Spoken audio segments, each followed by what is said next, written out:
Okay, so next question, ये ऐसा कुछ गिवन है जिसको हमें सॉल्व करना है और बताना है। तो एक क्यूबिक है, तो सम जो आएगा, मान लो इसके रूट्स हैं क्यूबिक के, x cube plus 3x plus 5 is equal to 0। इसके रूट्स हैं x1 x2 x3। तो इन तीनों का सम क्या आ जाएगा?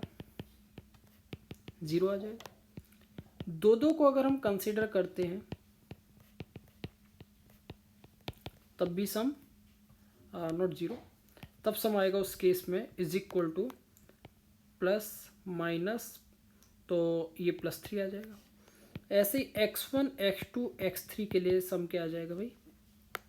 ये आ जाए x1 x2 x3, प्रोडक्ट क्या आ जाएगा? ये 5 आ जाएगा, राइट, -5। चलो अब हमें जो कैलकुलेट करना है उसको ध्यान देते हैं। तो ये क्या है? x1 plus 1/x1, x2 plus 1/x2, x3 plus 1/x3। ठीक है, इसको कैलकुलेट करना है। इसको क्या करें, पहले प्रोडक्ट कर देते हैं पूरे। तो देखो क्या आएगा, x1 x2, ठीक है, plus x1/x2 plus x2/x1 plus 1/x1 x2, और ये आ जाएगा x3 प्लस 1/x3। ठीक है भाई, ये आ जाए।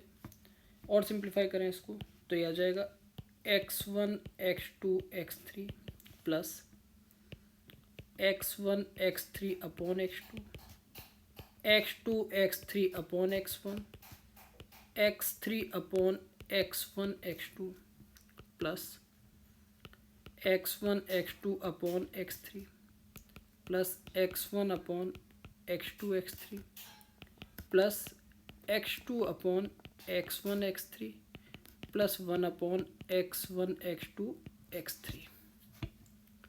ठीक है, इसको थोड़ा सा एडजस्ट कर लेते हैं, साइड स्पेस को थोड़ा सा।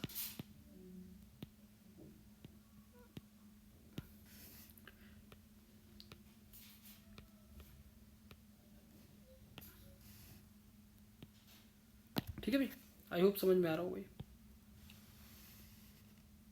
तो अभी हमने कुछ किया नहीं, मल्टीप्लिकेशन है तो सीधे सीधे पूरे को हमने सिंप्लीफाई कर दिया है। ठीक है, अब हम ट्राई करेंगे वैल्यू पुट करने का। किस तरह से करेंगे तो देखते हैं।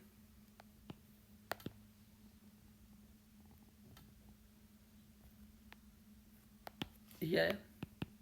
अब देखो ये है अपने पास, इसको और इसको, इन तीनों को देखते हैं। फर्स्ट वाला पोर्शन है अपने पास, अभी उसके बारे में कोई बात नहीं कर रहे, उसको ऐसे ही लिख देते हैं, बाद में सोचेंगे उसके लिए। तो x1 x2 x3 प्लस जो अंडरलाइन पोर्शन है उसमें x1 x2 x3 डिनोमिनेटर में एलसीएम मिल रहा है, सही है। तो ये क्या बनेगा, x1 x3 स्क्वायर, यहाँ बनेगा x2 x3 स्क्वायर, और यहाँ बनेगा x1 x2 स्क्वायर, सही है। जो रिमेनिंग पोर्शन है येलो अंडरलाइन, इसमें देखो x1 x2 x3, इसमें भी एलसीएम आ रहा है। तो यहाँ क्या मिलेगा, x1 square plus x2 square plus x3 square.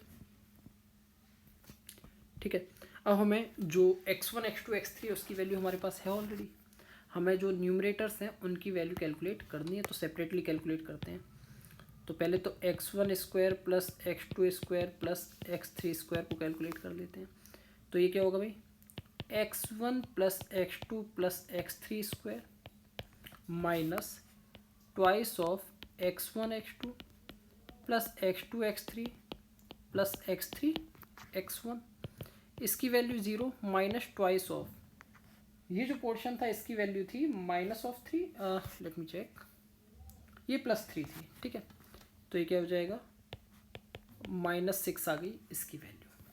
ठीक है, फिर इसके बाद जो लास्ट वाला पोर्शन है इसकी वैल्यू कैलकुलेट करते हैं। ठीक है,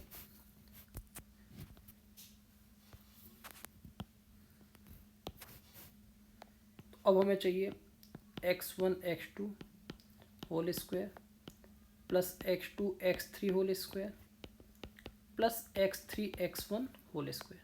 तो ये क्या होगा, देखो x1 x2 plus x2 x3 plus x3 x1 whole square minus twice of दो का प्रोडक्ट है।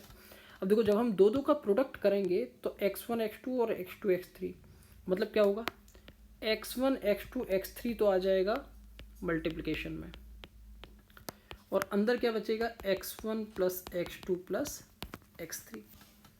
इसकी वैल्यू है हमारे पास 3 स्क्वायर माइनस ये हो जाएगा twice of 0, x1 plus x2 plus x3 कुछ है नहीं, तो इसकी वैल्यू क्या आ गई 9। अब हम वहाँ वैल्यू सब्स्टिट्यूट करेंगे। तो x1 plus x2 plus x1 x2 x3 की वैल्यू हमने कितनी ली थी -5 प्लस इसकी वैल्यू आई थी 9 अपॉन -5 प्लस इसकी वैल्यू आई है -6 अपॉन -5। तो -5 प्लस ये कितना आ जाएगा 9 माइनस 3 6 मतलब फाइनली -5 -9/5 एंड प्लस 6/5, तो 5 एलसीएम -25 -9 प्लस 6 फाइन 25 -9 प्लस 6 ठीक है। अच्छा इसमें एक ये पोर्शन रह गया +1 अपॉन x1 x2 x3, तो इसकी वैल्यू क्या आएगी +1 अपॉन -5, तो यहाँ क्या आ जाएगा +1 और आ जाएगा, मतलब यहाँ आ जाएगा -1। तो यहाँ से आंसर क्या मिल गया -25 934 और -5, सो -29 अपॉन 5 इसका फाइनल आंसर आ जाएगा। ठीक है भाई, ये फाइनल आंसर है इसका। आई होप समझ में आ रहा होगा।